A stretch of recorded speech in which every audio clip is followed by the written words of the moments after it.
तस्मै श्रीगुरवे नमः। कृष्णाय वासुदेवाय हरये परमात्मने प्रणतक्लेशनाशाय गोविन्दाय नमो नमः। कृष्णाय वासुदेवाय देवकीनन्दनाय च नन्दगोपकुमाराय गोविन्दाय नमो नमः। वसुदेवं सुतं देवं कंसचानूरमर्दनं देवकी परमानन्दं कृष्णं वन्दे जगद्गुरुं।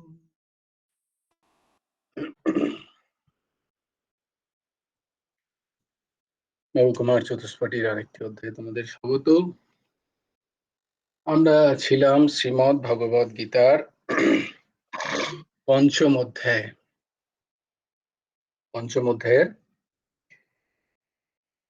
দ্বিতীয় শ্লোক করেছিলাম আমরা, তাই না?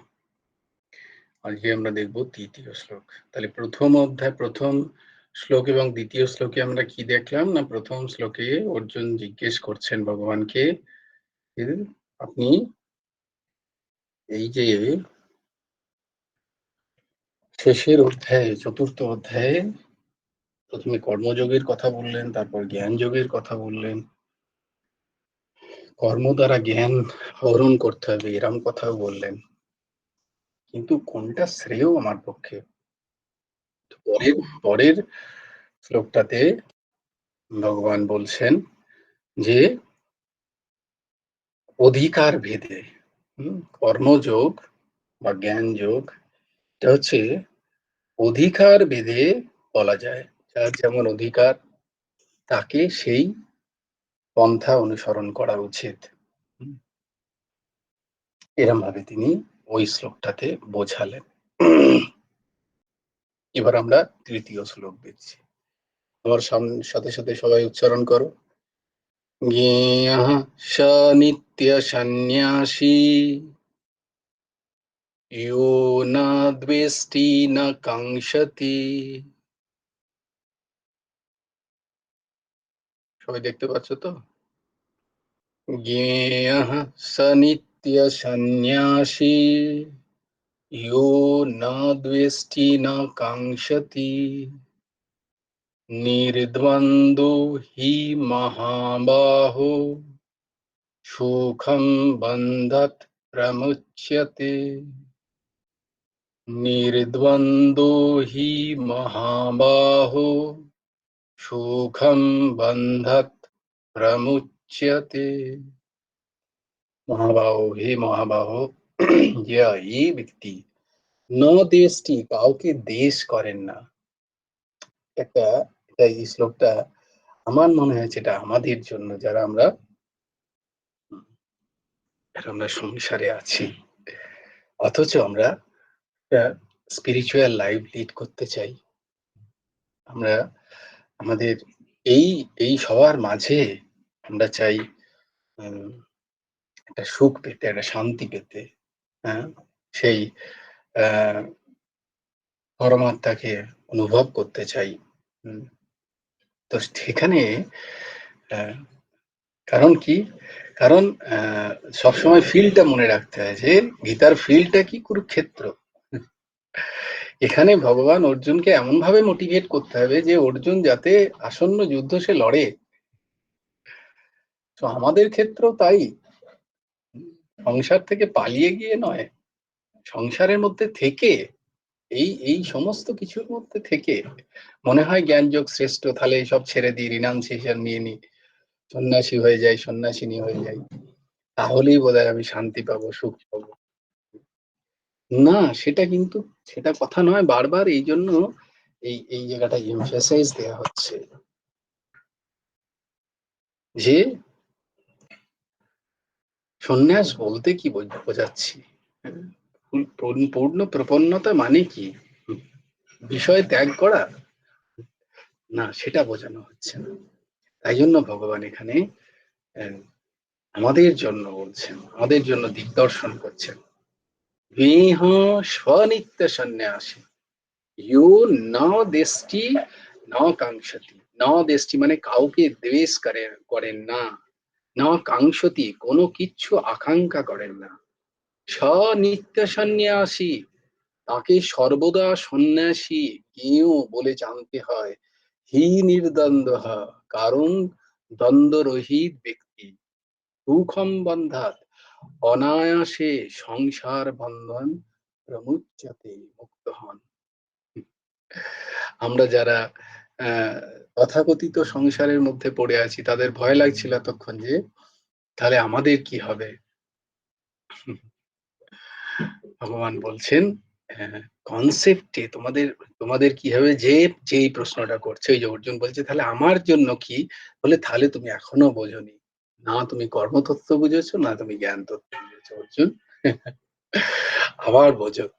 That's what again he is repeating the same thing.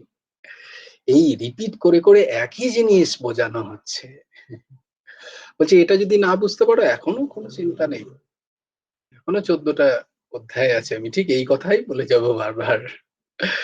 Two make you all understood, তোমাদের প্রত্যেককে এইটা বোঝার জন্য যে কর্মযোগ কি, সন্ন্যাস যোগ কি, ভক্তি যোগ কি, যোগ কি বেসিক্যালি এটা তত্ত্ব তো বোঝার জন্যই এতগুলো শ্লোকের, এতগুলো অধ্যায়ের অবতারণা। আর এই শ্লোকটা সম্পূর্ণ আহ, আমাদের জন্য। তো বলে তাহলে সন্ন্যাসী যারা তারাই পূজ্য, তারাই প্রণম্য, বলছে না, তুমি যে সন্ন্যাসীর কথা বলছো সেটা হচ্ছে বেশ পরিবর্তনধারী সন্ন্যাসী, সে তো সন্ন্যাসী অবশ্যই, তিনি প্রণম্য, কিন্তু তার জন্য কি সেটা, তার জন্য সেটা বাকিরা আমাদের কাছে তিনি প্রণম্য, যারা আমরা সংসারের বিভিন্ন ভোগ সুখের মধ্যে আছি, কিন্তু যিনি সন্ন্যাসী প্রথমত তার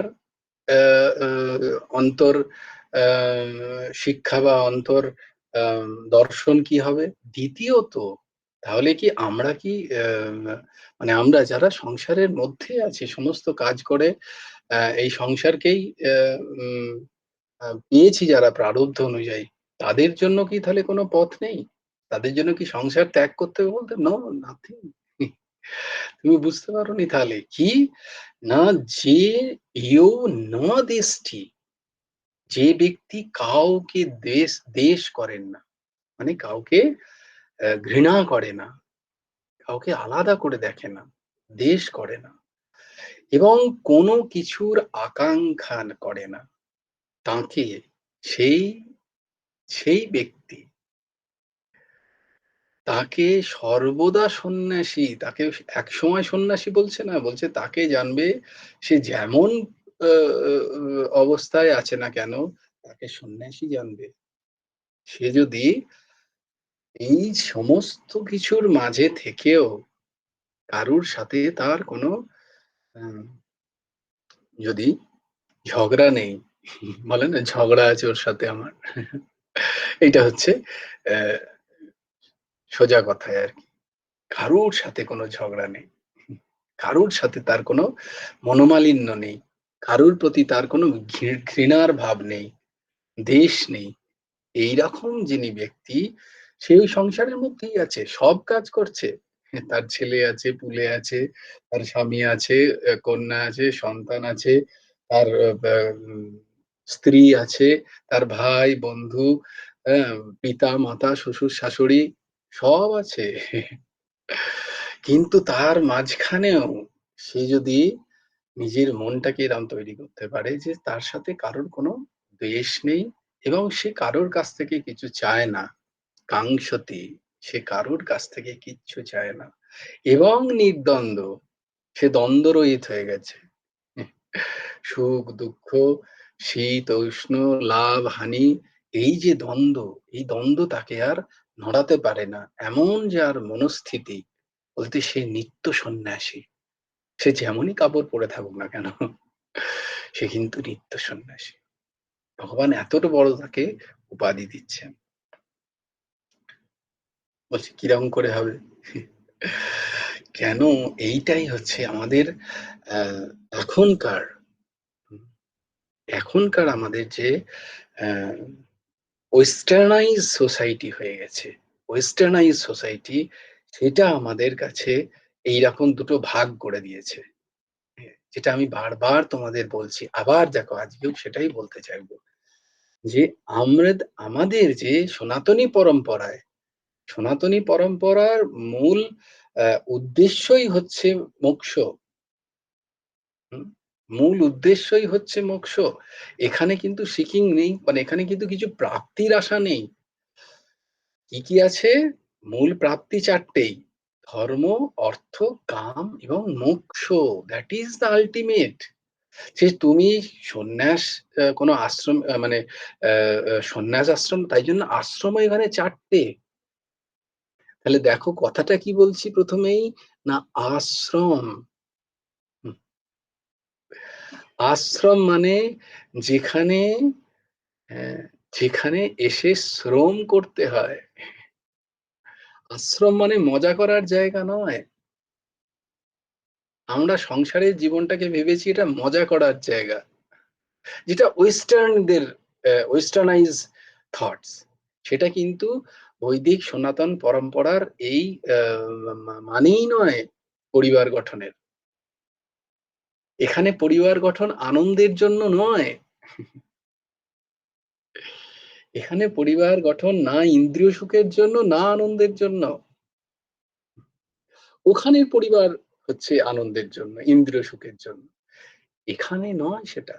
এটা হচ্ছে গৃহস্থাশ্রম। এটা একটা আশ্রম। যে আশ্রমে থেকে তুমি সেই আশ্রমের যে নিয়ম সেটা পালন করার সাথে সাথে তুমি মোক্ষর দিকে যাবে। তাই জন্য গৃহস্থাশ্রম, তারপরে বানপ্রস্থ, তারপরে হচ্ছে সন্ন্যাস। এই গৃহস্থাশ্রম মানে এখানে হচ্ছে আমাদের যখন যেখানে পাণিগ্রহণ হয়, সেই তার সাথে কোনোদিন বিচ্ছেদ হবে না, এই ভাবনা নিয়েই পাণিগ্রহণ হয়। এবং সেই ভাবনাই ছিল যতক্ষণ না ওয়েস্টার্নরা এসে ডিভোর্স দেখিয়েছে আমাদেরকে। This divorce word came from them. And আমরা ভেবে নিয়েছি তাদের মতো করে, তাই তো? এরম তো হওয়া যায়। একজনকে ছেড়ে আরেকজনকে করা যায় বিয়ে, আরেকজনকে ছেড়ে আরেকজন, তাই তো? কেন? What is the point? প্রবলেমটা কোথায়? No, there is a full problem of দর্শন। বৈদিক সনাতন পরম্পরার যে দর্শন, সেই দর্শন হচ্ছে পরিবার বা গৃহ হচ্ছে আ স তোমার একটা ন নট মেয়ার ইন্দ্রিয় সুখের জন্য গৃহ নয়। গৃহস্থাশ্রম এটা। এখানে তুমি শ্রম করতে এসছো। আর আমরা যেখানেই এখানে শ্রম করি খানিকটা, একে অপরকে ব্লেম করতে শুরু করি। সারাদিন খেটে মরে যাচ্ছি, তুমি দেখো না। কেন? I need a separate place. এগুলো সব দেখো ঢুকিয়েছে আমাদের ওয়েস্টার্নাইজ চিন্তাভাবনা। হ্যাঁ? আমাদেরকে এইভাবে ঢুকিয়ে দিয়েছে। এগুলো স্বাভাবিক, তখন আমাদের মনে হয়েছে তাই তো। আ এর থেকে তো ইন্দ্রিয় সুখ তো আরো বেড়ে গেল আমার। তাই তো এইভাবে যদি আমি কিছু বেড়াগণ্ডির মধ্যে থাকি তাহলে তো আমার ইন্দ্রিয় সুখ অনেক কমে গেল। কিন্তু দেখো ওয়েস্টার্ন এ ওরা কত ইন্দ্রিয় সুখ অনুভব করছে। তো we are going to that, আমরা সেই দিকে দৌড়চ্ছি। যখনই দৌড়চ্ছি তখন আমাদের মূল্যবোধগুলো যখন হারাচ্ছে, হারাতে, হারাতে যখন আমাদের পরিবার হারাচ্ছে, তখন যখন আমরা কষ্ট পাচ্ছি, তখন আমরা খুঁজে বেড়াচ্ছি what is the reason? What is the reason? And we forgot. তুই ফেলে এসেছিস কারে মন, মনে রে আমার। ভুলে গেছে মন কাকে ফেলে এসেছে। মন বিশ্বাস ফেলে এসছে, মন আস্থা ফেলে এসছে, মন ভরসা ফেলে এসছে। হুম? মন অ্যাডজাস্টমেন্ট ফেলে চলে এসছে। No, no, you shouldn't adjust with anybody.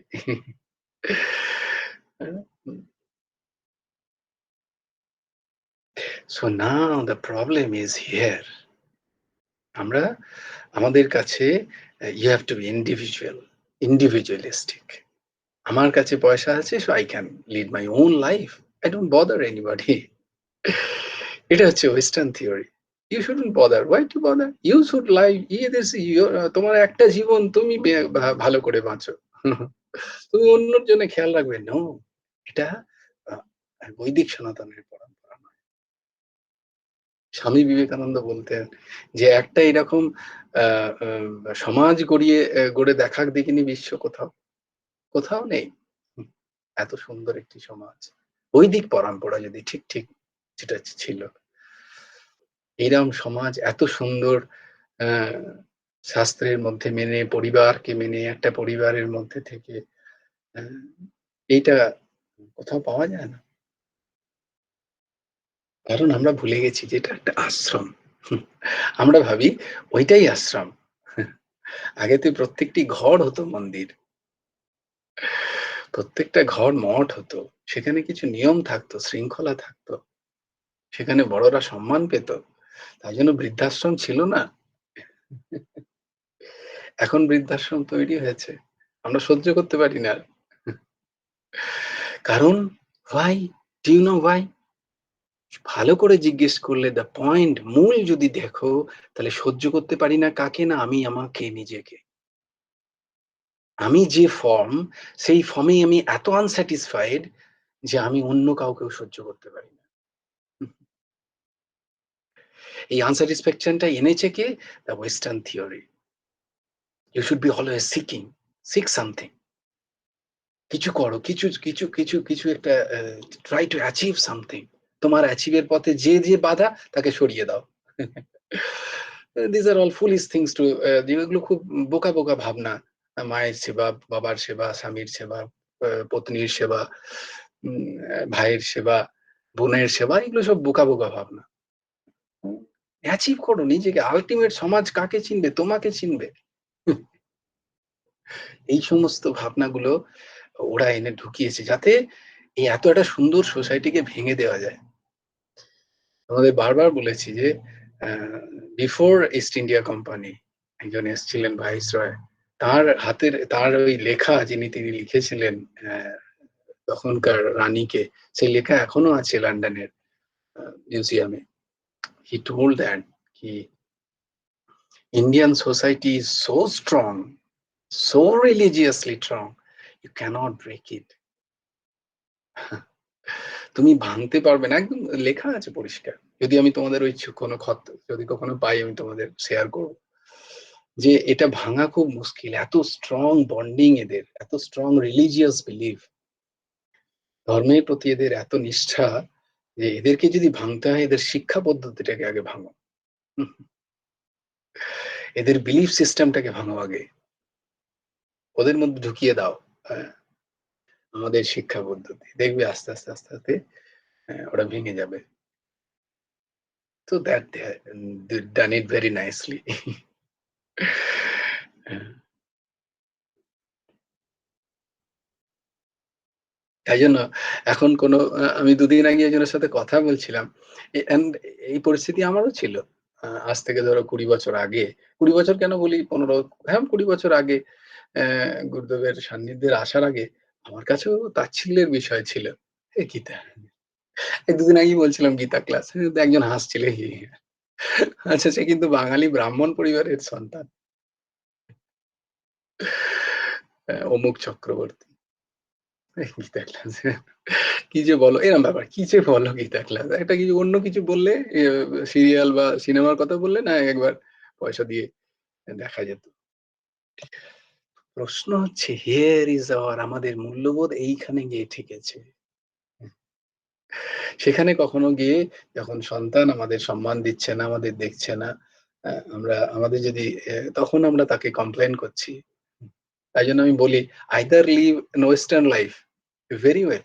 তুমি তোমার সন্তান তোমাকে দেখবে না, আ আ তোমাকে জানবে না, তোমাকে পছন্দ করবে না। Accept it. যদি ইন্ডিয়ান তুমি এক্সপেকটেশন যদি তোমার আশা যদি ভারতীয় মা-বাবার মতো থাকে, তাহলে ছেলে-মেয়েকেও তৈরি করো সেই মূল্যবোধে। আমার অ বা আ কি বলে? বউ যখনই এলো তখনই বাবা-মা আলাদা হয়ে গেল। এসব কথাগুলো ভোগাস। আমার স্বামী পছন্দ করে না বাবা-মাদের। bogus words. Why are you staying with them?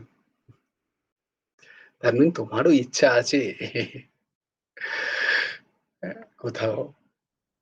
যাকে আমি সেই জায়গায় যাচ্ছি না। কিন্তু প্রশ্ন হচ্ছে যে এই জায়গা দেখো তার মানে কি? দ্বেষ তৈরি হচ্ছে, আকাঙ্খা তৈরি হচ্ছে একে অপরের প্রতি। আর কি আমরা এই দান্দিক জীবনে এত ফেঁসে যাচ্ছি যে আমরা এর থেকে উঠতে পারছি না। দ্বেষ, আকাঙ্খা এবং দ্বন্দ্ব আমাদেরকে ছিঁড়ে খাচ্ছে। হুম, নিরন্তর দ্বেষ। কাউকে আমরা নিজের মনে করে ভাবতে পারছি না। যদি রাস্তার পাশে কেউ খুব আ আত্মজ কেউ যদি নিজের উন্নতির পথে বাধা হয়, আমরা তাকেও সহ্য করতে পারছি না আজকাল আর। আমরা স্যাক্রিফাইস ভুলে গেছি আমাদের সোসাইটিতে। আমাদের ত্যাগ এই ব্যাপারটাই ভুলে গেছি। ভুলে কি যাইনি?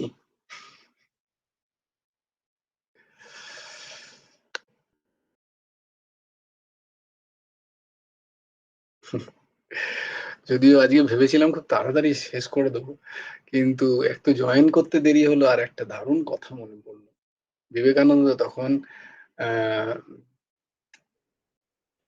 সিস্টার নিবেদিতার সাথে ঘুরে ভ্রমণ করছেন পুরো ভারতবর্ষ। আ তো তখন ঘুরতে, ঘুরতে কন্যাকুমারী থেকে শুরু করেছেন। পায়ে হেঁটে ঘুরছেন। হিমালয়ে যাবেন। তো হিমালয়ের এক উপত্যকায় তিনি বসে আছেন। হিমালয়ের আরো উপরে যাবেন আরকি। তখন তিনি এক জায়গায় বসে আছেন দেখছেন একটা মাঠে একটা উম মা তার মেয়েকে ডাকলো। তো সেই মেয়েটি এলো। আ বিবেকানন্দ দেখছেন দুজনে। তো মেয়েটি এলো। সেই মা তাকে একটা ছোট্ট উম বাটিতে করে উম একটা স্যুপের মতো দিয়েছে আরকি। ভাতের হয়তো মাড় হবে। ভাত হালকা আছে তাতে নুন দিয়ে দিয়েছে। তো ততক্ষণে অ্যা তার ভাইও এলো খানিকক্ষণ পরে। তো তাদের কথা তো বুঝতে পারছেন না। কাশ্মীরি ভাষায় তারা কথা বলছে। তো কথার ভাবটা এরকম যে ভাই হয়তো খেয়েছে কিন্তু ওর ওই এক বাটি খেতে ওর খিদে মেটেনি। তো সে সেটা দিদিকে এসে বলছে আরকি। হ্যাঁ? তো দিদি ওই বাচ্চা, বাচ্চা একদম ছোট, ছোট। তো দিদি কি করেছে খেয়ে নিয়েছিল খানিকটা। মানে একটু ওই বাটি থেকে একটু খেয়ে নিয়েছে মুখে। দিয়ে মুখ থেকে সেটা বাটিতে বার করে গোটা বাটিটা তার ভাইকে দিচ্ছে খেতে। তো বিবেকানন্দ বলছেন, "সিস্টার, সিস্টার, সিস্টার আমি আমার দুর্গাকে পেয়ে গেছি।" পরের দিন দুর্গা অষ্টমী। আমি এই দুর্গাকেই খুঁজছিলাম, আমার ভারত মাতা। যে নিজের খাবার খিদে পেটে হাসি মুখে তার ভাইকে দিয়ে দিতে পারে। আমি এইকেই খুঁজছিলাম। একেই পুজো করব কালকে আমি। এটা তো ভেরি ফেমাস একটা কাহানি। তিনি জানতেন না যে সে মেয়েটি কে? তখন তো খোঁজ নিয়ে গেছে যখন দেখে যে মেয়েটি হচ্ছে একটা মুসলিম পরিবারের মেয়ে। তখন সেখানকার পন্ডিতরা তাকে খুব মানে বাধাও দেন। বলছে নাথিং ডুইং। তোমরা এই নিয়েই পড়ে থাকো। আমি আমার দুর্গাকে খুঁজে পেয়েছি। তো পরের দিন সেই বাবাকে রাজি করিয়েছিলেন তিনি।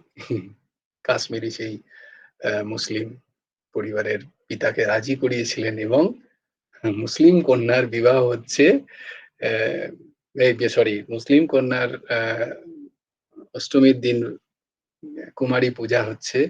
পূজা করছেন একজন ভারতীয় সন্ন্যাসী। সাহায্য করছেন একজন খ্রিস্টান মহিলা। মানে খ্রিস্টান উদ্ভূত এক মহিলা। দিস ইজ ভাব ন destino কাঙ্ক্ষতি নিত্যন্ত সুখাং বন্ধাত প্রমুচ্যতে। তা সে সন্ন্যাসের জীবনই হোক আর সংসারী জীবনই হোক। যদি সেখানে দ্বেষ থাকে, যদি সেখানে আকাঙ্ক্ষা থাকে, হুম, তখন যদি সেখানে চাহিদা থাকে, যদি সেখানে দ্বন্দ্ব থেকে ওপরে না ওঠা যায়, তাহলে সে কিন্তু বন্ধনেরই কারণ হবে। তা সে সংসারী জীবন হোক বা কোনো সন্ন্যাসী জীবন হোক। ভগবান বলছেন এরম যদি সংসারীও হয়, সে নিত্য সন্ন্যাসী। একটা অদ্ভুত কথা একটু পরে আমি মানে এত ভালো লাগলো কথাটা রামসুখদাসজি মহারাজ বর্ণনা করছেন। প্রাণিমাত্রেরই হিতের জন্য কর্মযোগীর নিজের দোষ ত্যাগ করা যত প্রয়োজন, খুব ভালো করে শোনো। কর্মযোগীর, যারা কর্মযোগী, তার নিজের দোষ ত্যাগ করা যত প্রয়োজন, অন্যের ভালো করা তত প্রয়োজন নয়। আমরা অন্যের ভালো করতে যাচ্ছি আগে নিজের দোষগুলোকে ভেতরে রেখে। এইটা হচ্ছে দর্শন। এই দর্শনটা আগে নাও। গুরুদেব ঘোর বিরোধী ছিলেন। আমার মধ্যে প্রচুর দোষ, অহংকারে ডগবগ করছে ভেতরটা। আর আমি বাইরে গিয়ে সমাজ কল্যাণ করছি। এই এক, কি অদ্ভুত! গুরুদেব ঘোর বিরোধী ছিলেন। এই দাসের সেই রকম একটা ইরা ছিল আগেতে আরকি। হ্যাঁ? অন্যের ভালো করা তত প্রয়োজন নয়। কারো ভালো করলে, খুব শোনো ভালো করে, কারো ভালো করলে শুধুমাত্র ব্যক্তির বা সমাজের উপকার হয়। অপরপক্ষে দোষরহিত যদি আমি নিজে হতে পারি, কিচ্ছু হতে হবে না, শুধু নিজের চরিত্রকে দোষরহিত যদি করতে পারি, সমগ্র বিশ্বের উপকার হয়। Can you imagine that? So যে যাই বলুক, try to purify yourself first. কারণ ভালো কাজে ক্রিয়া এবং পদার্থের প্রাধান্য সীমিত থাকে। আমি কি করছি এবং তার জন্য কিছু পদার্থ স্বাভাবিক। কারোর জন্য কিছু করতে গেলে আমার তো পদার্থ চাই এবং সেই পদার্থ ক্ষণভঙ্গুর। হৃদয়ের কুভাব যদি দূর করো, তাহলে দৃশ্যত ভালো কাজ। বলছি হৃদয়ের কুভাব যদি দূর না করে আমি যদি কোনো ভালো কাজ করতে যাই, তাহলে দৃশ্যত সেটা তো খুব ভালো কাজ হচ্ছে। দৃশ্যত সেটা খুব ভালো কাজ হচ্ছে। কিন্তু সেই কাজ থেকে যে অহংকার আসে, সেটা আসুরি সম্পদের মূল। খুব ভালো করে কান খোলকে শোনো তোমরা। তাই জন্য আমার এত ভালো লাগলো এটা। আসুরি সম্পদের মূল হিসাবে চিহ্নিত করছে কাকে? না ওই অহংকারকে, যে অহংকার আমি কোনো ভালো কাজ করে অর্জন করছি। বলবে সমাজের তো খুব ভালো হচ্ছে। Ultimate you are going in the drain.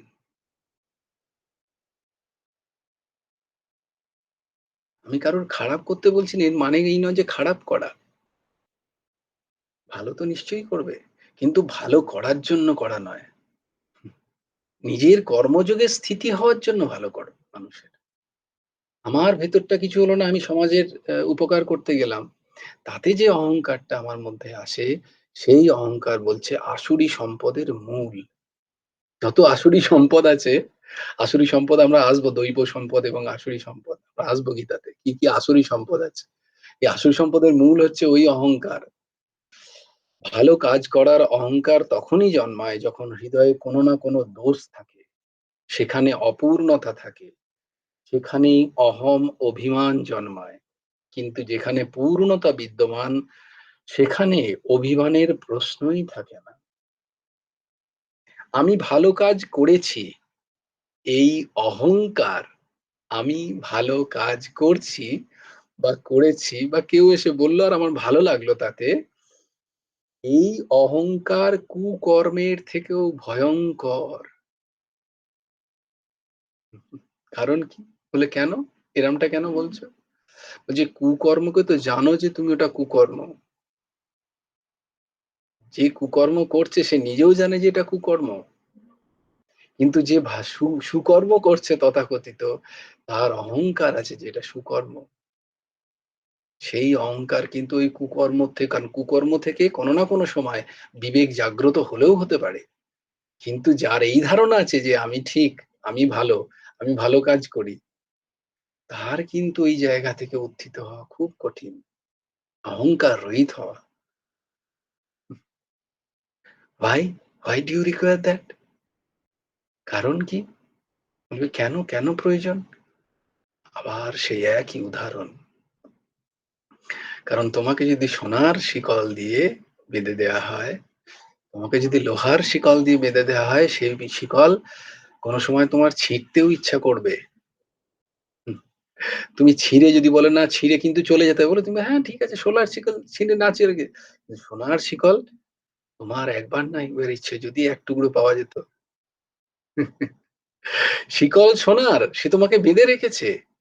সেটা যদি কেউ ছিন্নও করে দেয়, তোমার কিন্তু তার প্রতি আসক্ত থাকবে। যদি একটু পাওয়া যেত। কারণ ওই সোনার প্রতি তোমার মমত্ব বুদ্ধি, মহত্ব বুদ্ধি আছে। তার মানে ভালো কাজের প্রতি যদি মহত্ব বুদ্ধি এবং মমত্ব বুদ্ধি থাকে, তাহলে সেটাও তোমার বন্ধনেরই কারণ, সোনার শিকল। তা থেকে তুমি কিন্তু প্রমুচ্যতে হতে পারবে না। বন্ধাত প্রমুচ্যতে হতে পারবে না। তোমাকে বন্ধন স্বীকার করতে হবে। তাই জন্য আমিত্বে আশ্রয় নেওয়া আত্মপ্রসাদের অহংকার দূর হয় না। অপরপক্ষে খারাপকে আমরা খারাপ বলে জানি, কিন্তু ভালোকে আমরা খারাপ রূপে জানি না। ভালোত্বের অহংকার ত্যাগ করা অত্যন্ত কঠিন।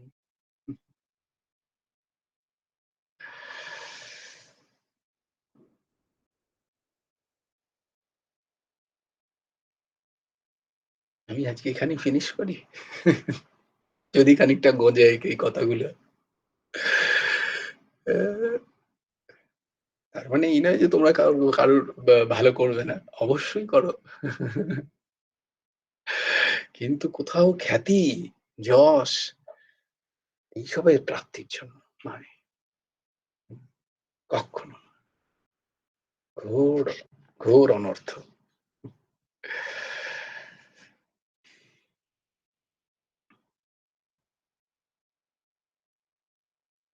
নিষ্কাম হয়ে কর্ম করা, এটাই হচ্ছে কর্মযোগ। কর্মযোগের মূল ট্যাগ কি? কোনো কামনা নেই। না আমার সাথে কারুর কোনো দ্বেষ আছে, না আমার সাথে কারুর কোনো রাগ আছে। আমার এটা কর্তব্য, আমি করছি, এই ভাব। যারাই বেশিরভাগ ক্ষেত্রে দেখবে এই সমস্ত সমাজসেবী, আমি সবাইকে বলছি না, কিছু কিছু ক্ষেত্রে তারা দেখবে তাদের ঘরটা কিন্তু খুব একটা সাজানো নেই, ছন্নছাড়া হয়ে আছে। হচ্ছে না। আগে ব্যষ্টি, তুমি ব্যষ্টিকেই ঠিক করতে পারলে না, তুমি সমষ্টিকে ঠিক করে নেবে? তোমার ঘরেই অশান্তি নিরন্তর, তুমি সমষ্টির উপকার করে ফেলবে? কখনো হবে না। কিছু বাহবাই পাবে, কিছু হাততালি পাবে, দু চারটে মেডেল পাবে, মালা পাবে। The ultimate net gain is zero at the end of your life. শুধু জিরোই নয়, আরো নিম্ন দিকে যাত্রা। জয় গুরু রাধেশ্যাম। রাধেশ্যাম, রাধেশ্যাম, শ্যাম শ্যাম, রাধে রাধে, রাধে কৃষ্ণ, রাধে কৃষ্ণ, কৃষ্ণ কৃষ্ণ, রাধে রাধে। ভজ গুরু হেমন্ত দেব, রাধেশ্যাম, জপ হরে কৃষ্ণ হরে রাম। जय जय श्री राधे, जय जय श्री राधे, जय जय श्री राधे। हरि बोलो, हरि बोलो, हरि बोलो। जय गुरुदेव, जय गुरुदेव, जय गुरुदेव। जय जय परमहंस ठाकुर श्री श्री हेमंत देव जी। जय जय गुरु राधे श्याम। শ্রী গুরার্পণমস্তু। শ্রী হেমন্ত দেব। সবাই ভালো থেকো, সুন্দর থেকো, সুস্থ থেকো। কালকে আবার দেখা হবে। জয় গুরু রাধেশ্যাম। হ্যাঁ, পিয়ালি কিছু বলবে? হ্যাঁ, না কালকে ভাগবত আছে, ওটাই কিছু না। ও কালকে ভাগবত। হ্যাঁ। তাহলে আমরা মা রাধারানী সম্বন্ধে শুনবো কালকে। মা রাধারানী আগে জয়গুরু রাধে শ্যাম, বলছি যে ভাগবতের ক্লাস কি দুদিন করে? না, একদিন করে। 4 দিনের শুক্রবার? পর একদিন ভাগবত। 4 দিন গীতা, শ্রীমদ্ ভগবত গীতা দিয়ে একদিন ভাগবত। ঠিক আছে? ঠিক আছে ভাই। জয় গুরু রাধেশ্যাম। জয় গুরু রাধেশ। জয়